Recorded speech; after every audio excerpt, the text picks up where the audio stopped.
Welcome to the Dialogue KE. Tonight on the show, we are going to discuss on the state of the nation. And to help us discuss on this, I'm joined by George Mugo Simba, a governance expert. Karibu sana. Thank you, sir. And of course, Tony Towet, an advocate of the High Court. Thank you so much. I'm sure, gentlemen, you've heard of the remarks by Trade CS Moses Kuria about the issue on fuel, telling Kenyans that they need to drill their own oil wells. I mean, let me begin with you. Yes. Your remarks on that. Yes. Now, maybe I just give a small twist to it, yeah? Yeah. And just a personal experience, yeah? Last year, I ran for MP, Kajiado North MP seat, but I didn't manage because of party politics and things like that. Yeah. But because I believe in God, and of course, I do my things based on scripture directed, right? Mm-hmm. So I was asking God, or rather, I asked God, what can we be able to do as a solution for this country to sort out, number one, the debt crisis and the economic crisis. Yeah. And what came to my heart was a dream, you know? I had a dream. And in the dream, I saw William. And William is the head of state. Mm-hmm. I saw him, he was in State House, and surrounding him were 12 men with white hair and 7 men with black hair, young men. Then he was lifted up and taken to the northwestern basin, or northwestern side of the country. And there was a very, very long river, and his heel touched the center of the river, and it turned black.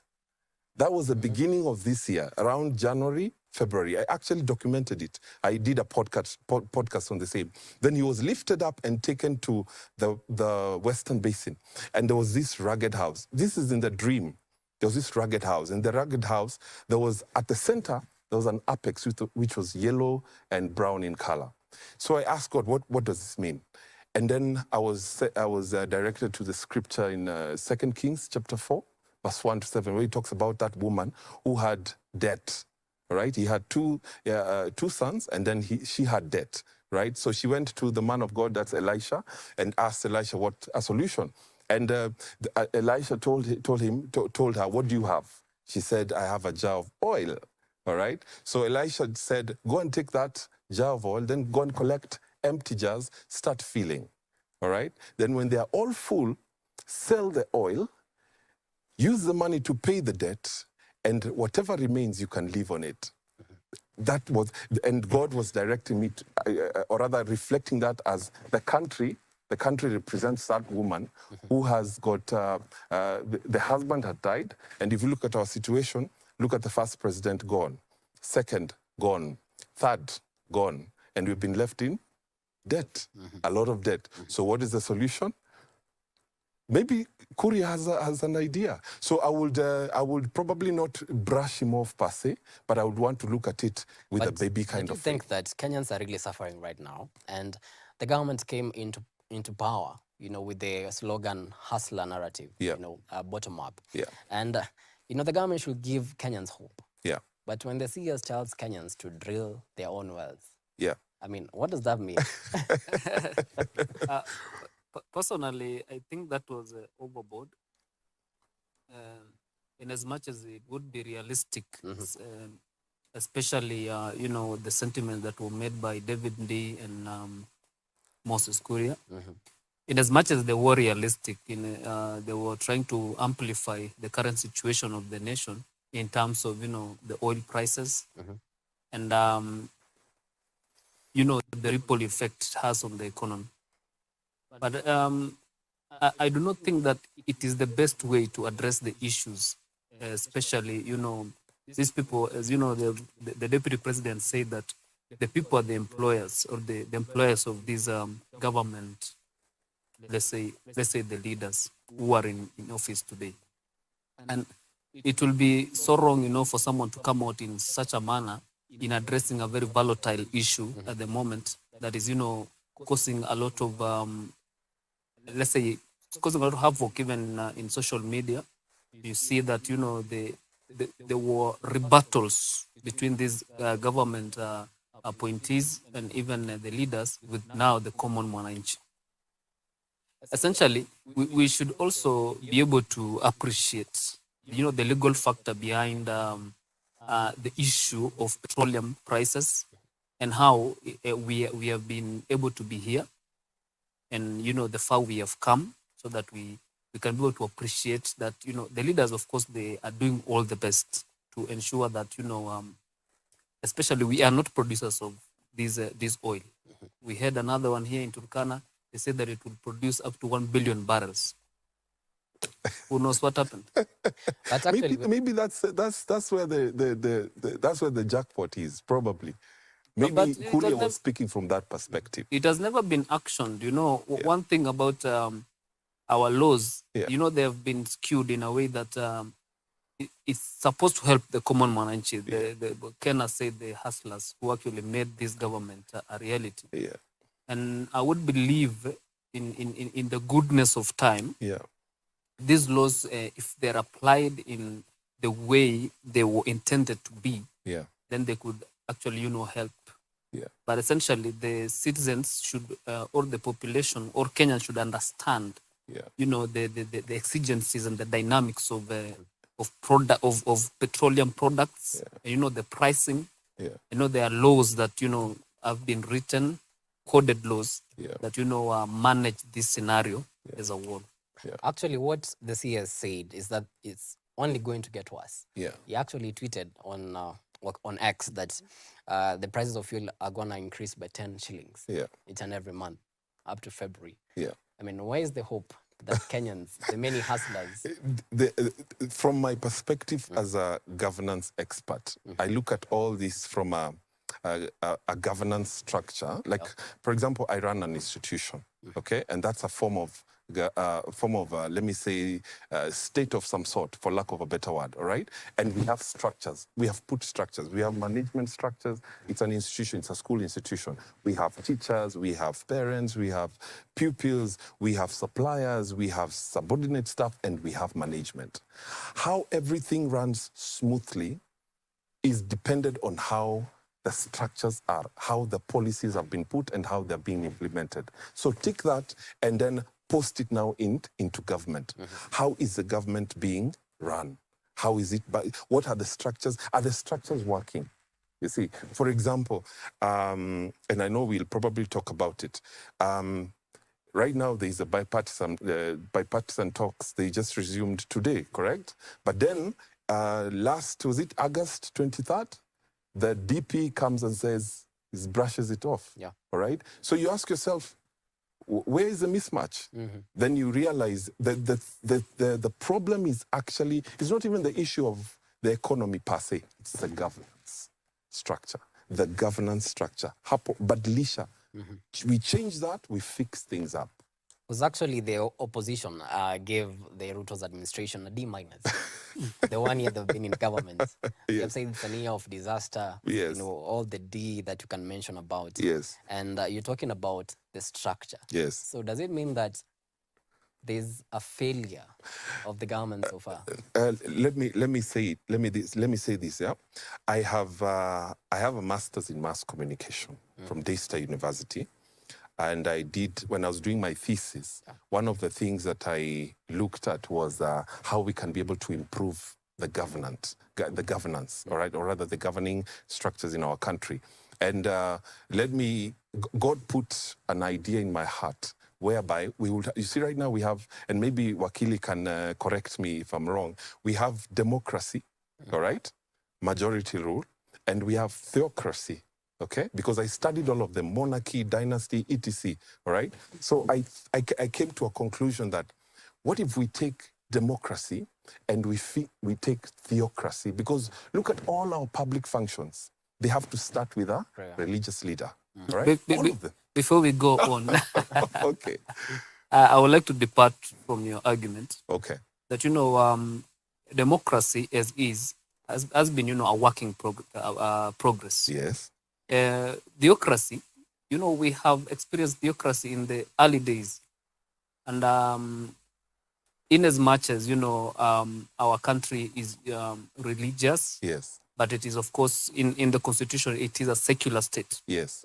So let me finish my point. All right. So we take democracy, we take theocracy and fuse them together.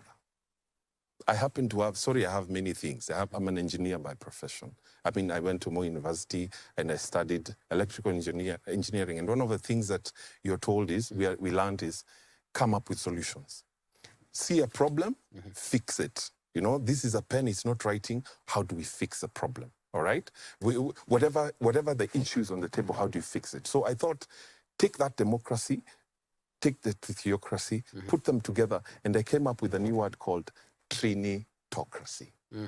At the beginning of this year, remember this guy, my very good professor, David Ndii, he came up with, he told us this word called kleptocracy, where we have government leaders who they are not, and then you saw what the president did the other day in State House. He said, why I shouldn't be able to, I shouldn't be knowing much more than what you're doing in your ministry, right? And it actually solidifies what David Ndii was saying, kleptocracy. So I decided, okay, why don't we come up with another, because I'm a student, by a virtual student, why don't we come up with a new terminology, Trinitocracy, where God comes into the system and we have God-led leaders. Yeah. How You were about saying that? something. Sorry. Okay. You know, there have been pitfalls, large pitfalls in theocracy. Theocracy, you know, the rule of men needs where there is checks and balances. Yes. In theocracy, there is no checks and balances because, you know, you cannot check God. Not really. You cannot balance God. Yeah, that's true. That's very true. Yes. That is. So it means if we are going to go back. But let me ask you a question. Let me just finish. Okay. If you're going to go back to, you know, where the Roman Empire was, where, you know, the most of the you know, theocracy was the cradle of government. Yes. Where this governance system started. Yes.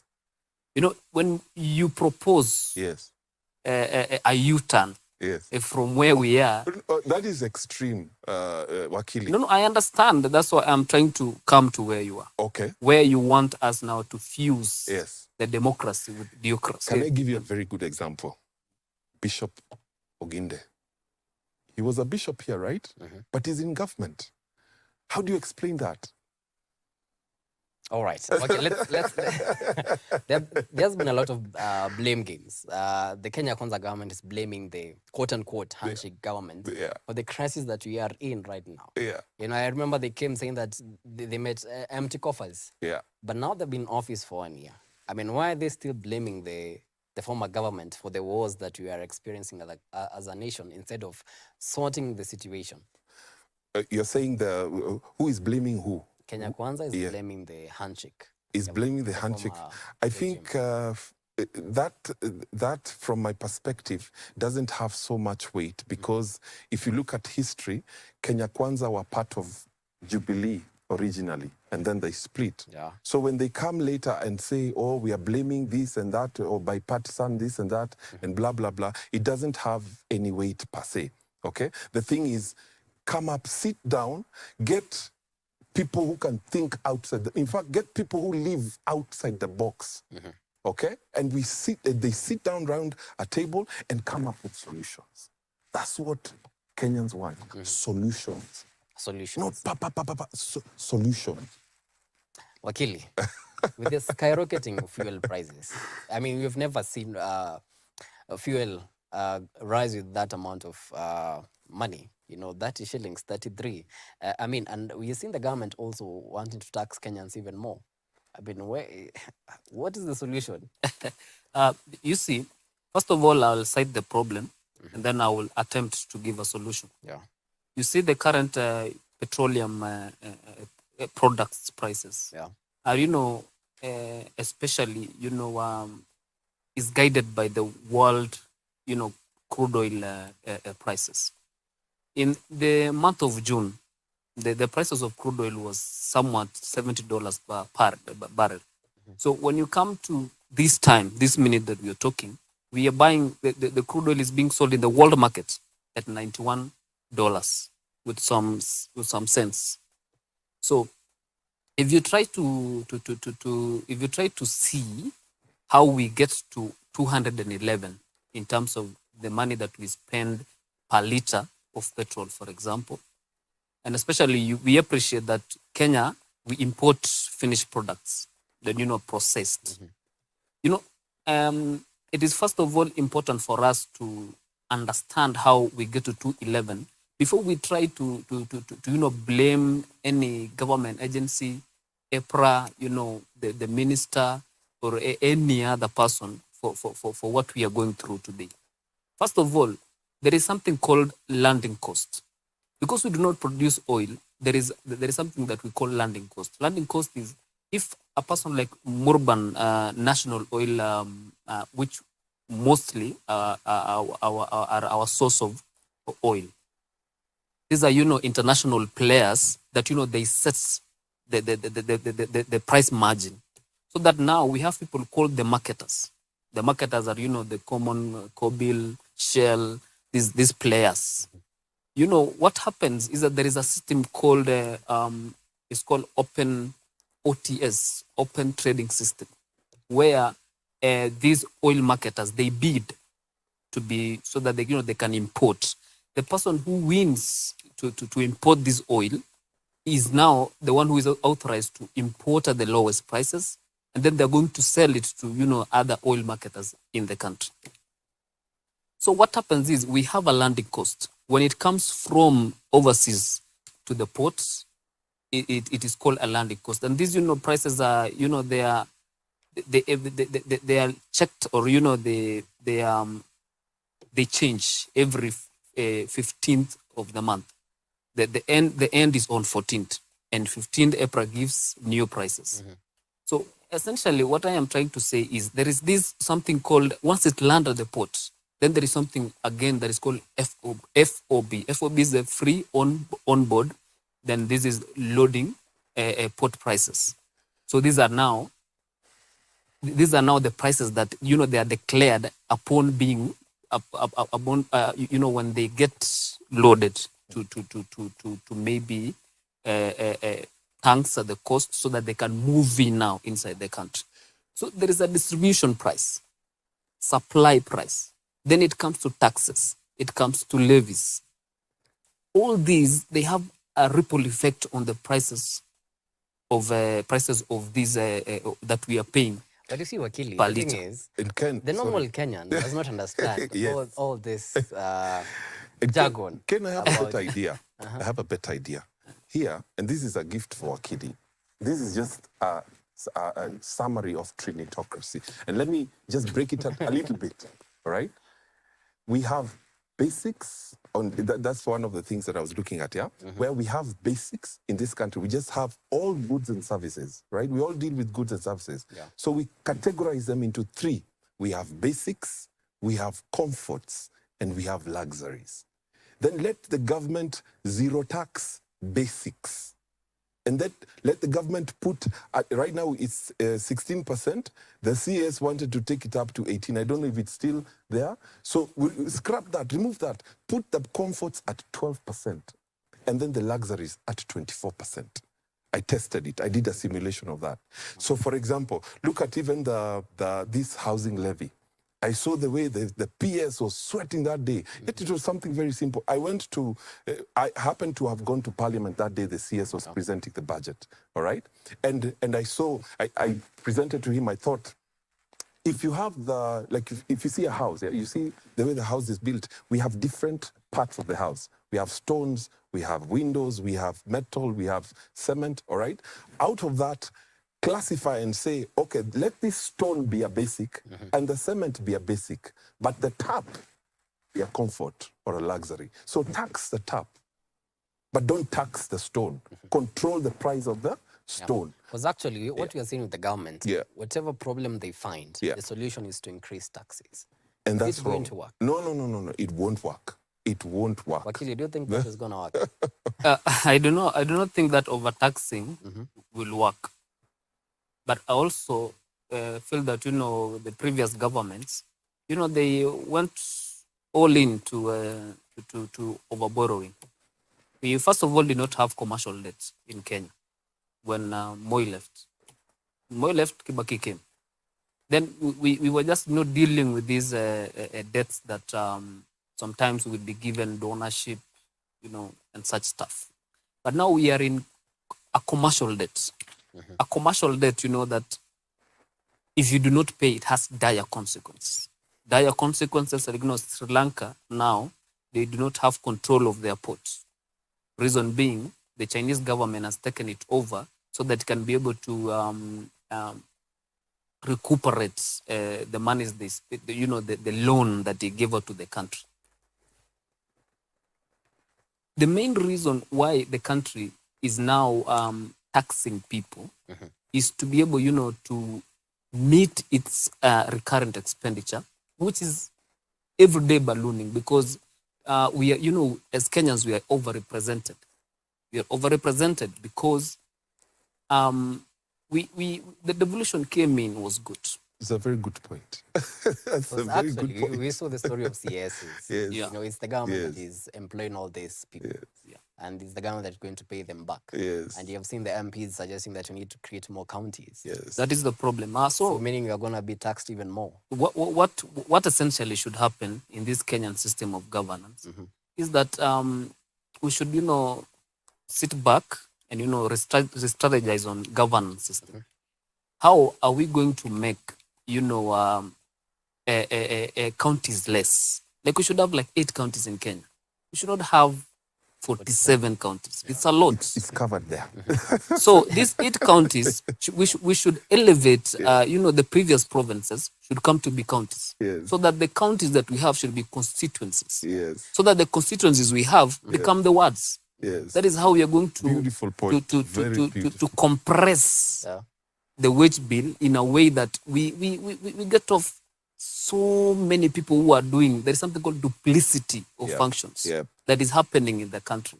And in as much as we want jobs for people, also the 2/3 gender rule, which is of course a very good thing, we need to, repress, we need to press the wage bill by, getting out people who do not play an active role in governance. Yes. So like George, I mean, many Kenyans are really suffering, and considering that the fuel prices have gone up, the bus fare is going to go up. I mean, food prices, everything. And this is the government that came with a lot of hope for the normal Kenyan, the Mama Mboga, the boda guys. If you met the president right now, I mean, what solution can you give him on the situation that we are in right now as a country? Right now, Ken, and it's good you've mentioned that. You see what is happening at Bomas. That's where the solutions can come from. But There's then, a lot of politics in yes, that. but then we have to have a genuine political will, all right, to support that. Because let me give you just a reflection. You see what is happening in Bomas, On February 28th, and actually did some research, on February 28th, 2008, just after the post-election violence, what happened? The president, the president then, Kibaki, and the prime minister, what did they do? They came up with the Kenya National Dialogue and Reconciliation Committee, right? And they came up with 6 points, all right? 15 years later, that's what they're doing at Bomas. So you see, it's a cyclic thing, But then now, what do we do? And these guys are the same old guard. Look at us, new generation, except me who has got some white hair. But maybe you have died. But we are new generation, all right? Which means if I look at it from scripture perspective, we have new wine. We have new ideas, fresh ideas, all right? Right now, there's a friend of mine, not a colleague, he's one of my employees, all right? He came the other day and showed me a video that he made on the streets, okay? The video was it's a clip he put on TikTok, 1 minute. And then it got 1.9 million views over a period of 2 weeks. He showed me the M-Pesa message. He was sent 54,000. New ideas, you get? And you find this old guard, unakuta mtu wamekaa, they're just seated at home. They know the normal ways of, let's do this, let's do this, let's do that. And I'm not belittling what they're doing at Bomas. It's very good. But let's inject fresh blood. Fresh blood, fresh ideas. The bipartisan talks. In the bipartisan talk, we just use that. Because I don't understand why, and I'm not disrespecting, with all due respect, I'm not belittling what the government is doing and what William is doing, but I feel in my heart that the solutions are in this country. They're right here. We just need to open our eyes. We don't need to go to the West. We don't need to go to China. We don't need to go to Britain. It's right here. Bipartisan. Yes, right here. Wakili, solution to all these problems we're experiencing in terms of the economy. Yeah, first of all, I think Mr. Simba should start, referring to the president as His Excellency, the President, sorry. William Ruto. All right. So that, we can be on the same page. Thank you. And the next thing that, the main solution that we should, first of all, employ, the president should do, is he should get rid of some characters who I think governance and leadership is not really ingrained in them. D minus. No, I cannot drop names, but everyone can see that in as much as we would want, from where I come from, when you want to draw blood from an animal, you do not go to the eyes and you draw it. There's something that you cover it first and then you draw the blood. Yes. So that's as an analogy to mean that, in as much as you would want to be very truthful to the people, you are not supposed to step on them. You are supposed to, explain this in a way or do things in a way that especially would, boost their morale in continuing to contribute to the national good in a way that is going to encourage them to also come out and be able to get involved in these ways of solving the current miasma of confusion. But most especially, the way we are going to wade out of this problem is only one. There is an idea in Kenya where people oppose anything that comes, they criticize and oppose. In as much as, people are trying. David D is a good person who has, tried to make sense out of the political quagmire that we are in. Aside from everything that, is making the headlines today, I believe he's a great mind. Even Moses Kuria believes is a great mind. But we need to tone down a bit and be able to be realistic on the ways that we are going to solve this problem. So what is that one thing? There is that one thing only that the president has done. Let us go back to our means of production. Let us go back to produce more. Let us go back, to let us embrace ingenuity. Let us, create production factors, like let us go into manufacturing. Let us go into, let us not be consumers of what the world has. We are the ones who are importing, running up and down. We import coffee just for it to be sold back to us at a very exorbitant prices. We export tea just for it to be sold back to us at exorbitant prices. Raw materials, there is something that, the president was trying to say, that we produce mineral ores in the country and in Africa. Why do we need to export this mineral ore? Why do we need to export this petroleum, or the crude oil, so that we can be sold, products that we can be able to produce as ourselves and sell it ourselves at prices that, are being sold in Saudi Arabia. People there, they buy oil very cheap. Even owning a car there. Do you think going electric is the other solution to our problems? Yeah, going green is a good thing. Well, Wakili, can I challenge your point, yeah? With all due respect, I like that point. Very good. We go back to manufacturing. However, look at Sudan. Sudan, they have gold, they have oil, but they're fighting. What's the problem? Is it what they're producing, or is it the people themselves? I think the problem with us, people of our descent, we're very greedy.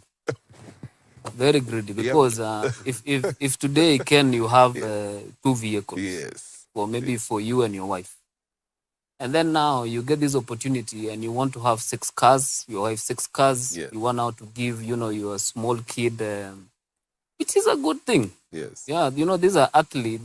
No one said that we should not achieve. Yes. Yeah. Yeah, but I believe that once we get an opportunity, we squander it a lot. Yes. And we So greed greed is is killing the us. effect. And Okay, that, and that is solved by God-led leaders. all Right. right. As we conclude about the bipartisan talks, I just Yes. want to get your views on this. Azimio leader Raila Odinga said that Kenya Kwanza is really frustrating the negotiations, and he's actually meant to make an announcement in the coming days. I mean, what is your take on that as you conclude? Honorable Raila Amolo Odinga gives hope to the people. He's a respectable man, yeah? I was in Azimio and I was protecting his votes in Kajiado North. So he's a respectable man and he gives hope to the people. So I am not, and you see the fact that he's, let me say, a first generation veteran or a first generation leader. So I wouldn't want to preempt what he's going to say or what the Azimio team is going to say. So I would want to just probably sit back and also wait and see. What you will do. Yes. All right. As you conclude, your remarks on Raila's remarks on saying that he's going to make a major announcement. I think I want to concur with some of my seniors that the embodiment of opposition in Kenya should be shifted away from Raila Odinga. Mhm. It is a major factor that is, he is a major factor that, some of my seniors have said that everyone else is afraid of checking the government. But once Raila talks, everyone comes in rushing now, wanting to join the bandwagon. But I believe, as my seniors have, said before, that we should take this thing away from, personification of opposition, personification of checking of government. Say that if, God forbid, anything happens, we will never have anybody with the aura to check the government. to check the government. We need to groom people. Yeah. Like blood. my friend Simba here. You see? Actually, Simba means Simama Imara Madam Bro Amka. That is very encouraging. Yeah, and it's a very good point to end our discussion tonight. Gentlemen, I really appreciate the value of your time. All right. Asanteni sana. You should have Yeah, I this know we again. were supposed to have this show last Monday. 2 We were hours. supposed to discuss on... Make it 2 hours next time. my director is watching. I know he's going to consider that. All right. So thank you so much for coming. I really Okay. do appreciate it. And to our viewers back at home, thank you so much for watching The Dialogue KE. I've been your host, Kennedy Kimani, and my co-presenter on the sign language interpretation has been Boniface Murithi. Enjoy the rest of our programming.